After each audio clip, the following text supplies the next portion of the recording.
Que l'Éternel, notre Dieu, vous bénisse. Merci de nous regarder dans cette chaîne réservée à l'enseignement et à l'évangélisation. L'église Maranatha Vision est une œuvre missionnaire installée dans la commune de Port-Gentil au Gabon. C'est un ministère de combat spirituel. C'est également une école pour la formation des leaders spirituels. Maranatha Vision s'est engagé à affermir le peuple de Dieu dans la connaissance et la mise en pratique de sa parole. L'église Maranatha Vision, donc disais-je, est à Port-Gentil, précisément à la balise, à la rue des Cités-Unies. Son programme hebdomadaire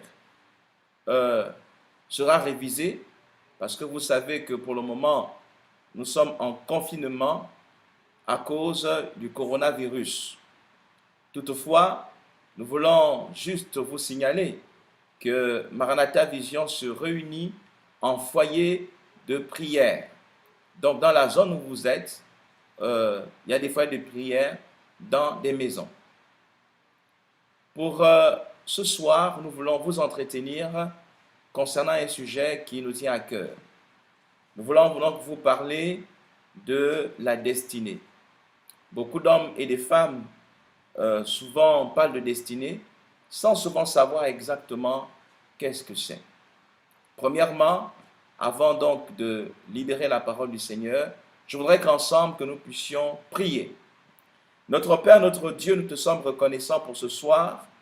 Accorde-nous sagesse, intelligence pour pouvoir saisir, comprendre ta parole.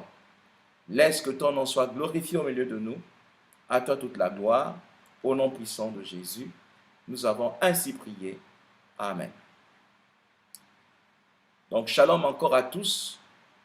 Nous voulons vous présenter ce thème concernant donc la destinée.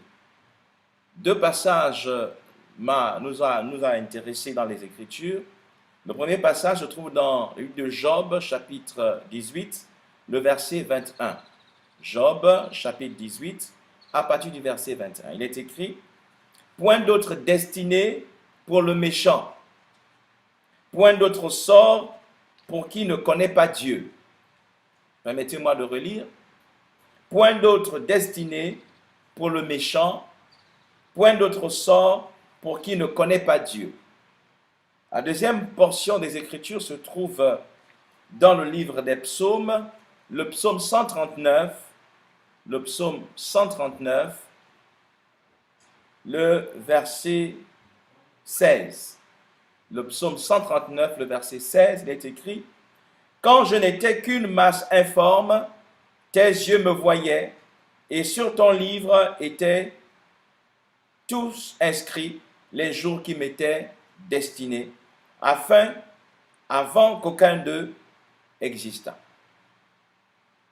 Ces deux portions des Écritures nous parlent d'une manière claire de la destinée. Toutefois, avant de pouvoir développer notre thème ce soir, permettez-moi de donner quelques définitions. D'abord, premièrement, à qui s'adresse cet enseignement? Cet enseignement vise premièrement le peuple de Dieu, deuxièmement des hommes de Dieu, des femmes de Dieu qui servent déjà le Seigneur, troisièmement ceux qui sont appelés à devenir ministres de Dieu. Vous savez que dans l'Église, nous avons le peuple de Dieu, les chrétiens, nous avons les membres du ministère, nous avons les anciens, nous avons des diacres, nous avons des responsables de groupe. Et souvent on se demande si je peux m'engager, est-ce que réellement Dieu m'a appelé à m'engager à servir le Seigneur? Le premier texte donc, que nous avons lu se trouve dans le Job chapitre 18, le verset 21. Je vais le reprendre. Point d'autre destinée pour le méchant. Point d'autre sort pour qui ne connaît pas Dieu. Si je voudrais donner d'abord une définition par rapport à ce qu'on appelle la destinée. La destinée, sur le point général, d'une manière générale, la destinée, c'est un ensemble d'événements qui composent la vie d'une personne, événements déterminés d'avance. Dans cette définition, il y a un côté irrévocable où la volonté de l'homme n'intervient pas. Donc, la destinée peut être définie aussi comme une puissance souveraine ayant réglé d'avance tout ce qui doit être, tout ce qui doit arriver. Cette définition générique est connue de plusieurs personnes. Donc je reprends cette première définition. Elle définit la destinée comme étant l'ensemble d'événements qui composent la vie d'une personne, des événements qu'il subit en quelque sorte. Donc ça, c'est la première définition que nous donnent les différentes lectures dans Larousse ou autres documents. D'une manière biblique, qu'est-ce que la Bible nous enseigne concernant donc la destinée? Ce sera là donc notre thème que nous allons donc, par la grâce de Dieu, définir ce jour.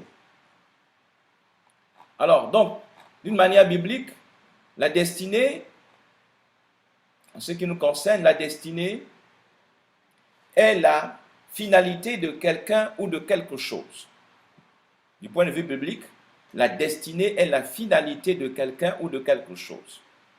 C'est une finalité voulue, pensée, programmée par Dieu, pour laquelle l'homme a un rôle à jouer. Dans ce tableau, dans cette définition, il y a deux acteurs, Dieu et l'homme. L'homme étant un acteur actif et non passif. Donc l'homme a la liberté d'aller dans la direction souhaitée par Dieu. Mais bien sûr, l'homme peut aussi prendre le sens contraire. Donc la Bible nous enseigne et donne quelques pistes sur la destinée. On peut voir dans Jérémie chapitre 29, le verset 11, où la Bible nous dit que Dieu a des projets de bonheur et non de malheur, afin de nous donner l'espérance et de l'avenir. Donc Dieu a pensé à l'avance nous donner de l'espérance, nous donner un avenir, la paix et le bonheur. Le malheur ne vient pas de l'Éternel. Donc ça, c'est la définition que nous donne la Bible. Nous allons voir dans quelques textes, en fait, pour bien comprendre ce que cela veut dire. Nous avons lu tout à l'heure dans le livre de Job, le chapitre 18, le verset 21, « Point d'autre destinée pour le méchant, point d'autre sort pour qui ne connaît pas Dieu. Point d'autre destinée pour le méchant. » Donc nous voyons que dans la définition biblique, la Bible dit qu'il n'y a pas de destinée pour le méchant. Parce que la fin du méchant, c'est le néant. La fin du méchant, c'est l'enfer. Point d'autre destinée pour lui. Si vous avez choisi d'être méchant, si vous avez choisi de faire des mauvaises choses, il n'y a point d'autre destinée pour vous. Tout est trouvé à l'avance.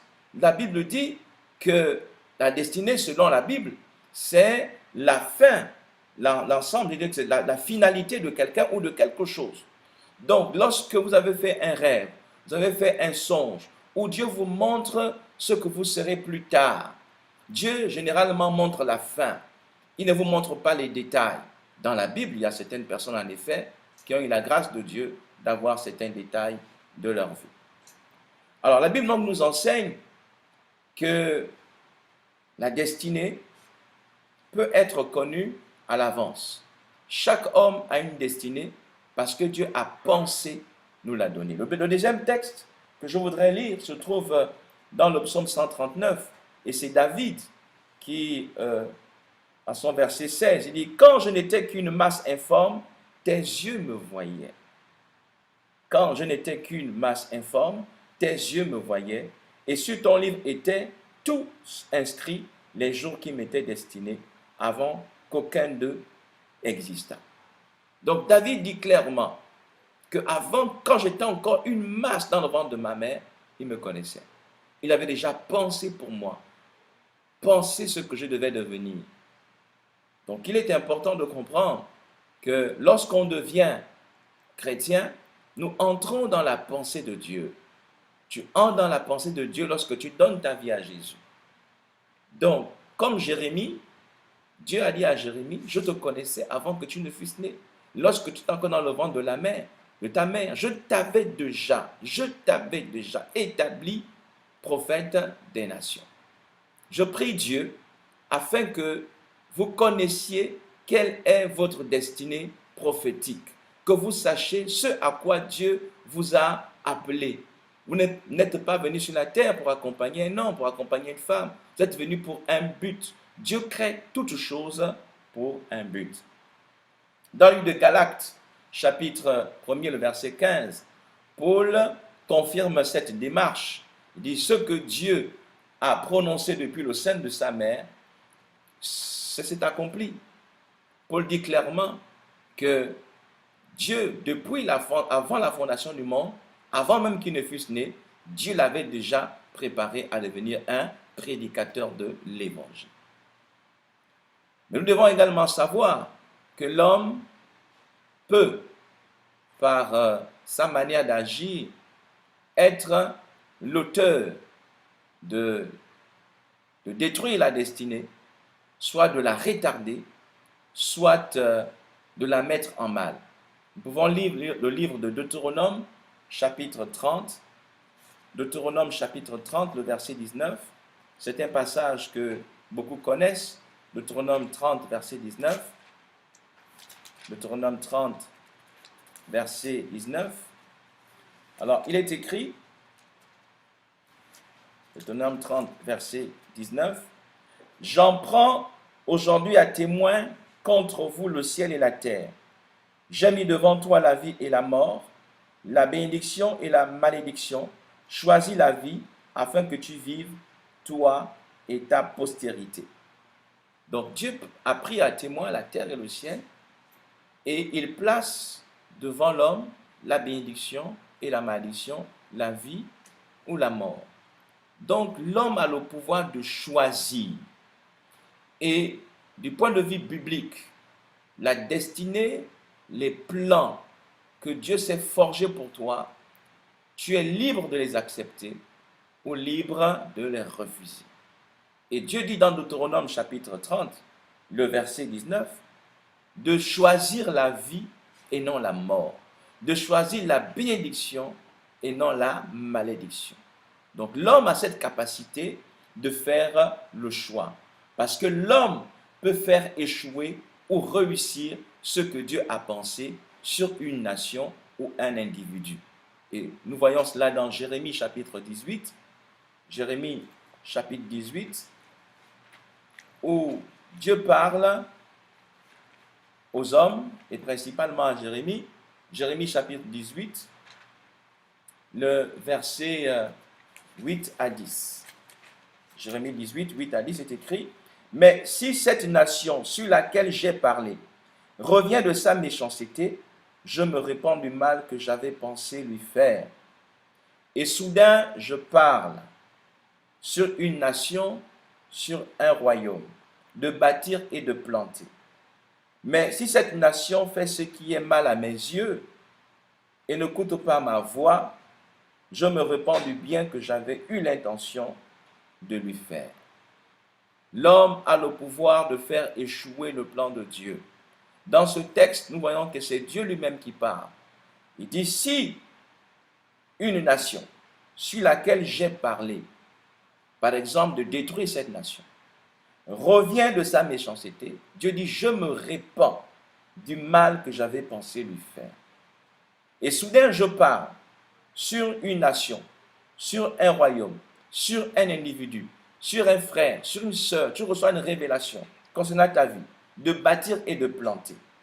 Mais si cette nation, si ce royaume, si cet individu, si ce frère fait ce qui est mal à mes yeux et n'écoute pas ma voix, je me répands du bien que j'avais eu l'intention de lui faire. Donc nous voyons ici que l'homme peut faire échouer le plan de Dieu. Votre destinée peut le faire échouer si vous ne faites pas ce qui est bien aux yeux de Dieu. Bien-aimés dans le Seigneur, je prie que le Seigneur puisse accomplir tous les plans sur votre vie. Que vous ne soyez pas cette femme, cet homme qui fait échouer le plan de Dieu par vos choix.